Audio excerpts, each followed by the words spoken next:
ጉዞው የተጀመረው ከ90 ዓመታት በፊት ነው። ጥቂት አውሮፕላኖች፣ ጥቂት ጀግኖች፣ ግን ታላቅ ራዕይ። ኢትዮጵያ የራሷን ክንፍ ያቆመችበት ያ ታሪካዊ ቀን የሉዓላዊነታችን አዲስ ምዕራፍ ነበር። ከአድዋ መንፈስ የቀዳነው ጀግንነት በሰማይ ላይም ታሪክ ሠራ። ለ9 አስርት ዓመታት አየር ኃይላችን የሀገር አለኝታ፣ የጠላት መቅሰፍት፣ የሰላም ዘብ ሆኖ ቆይቷል።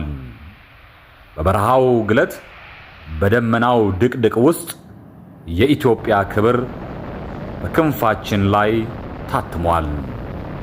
ዛሬ ደግሞ በቴክኖሎጂ ዘምነን በብቃት ረቀን ዳግም መጥተናል።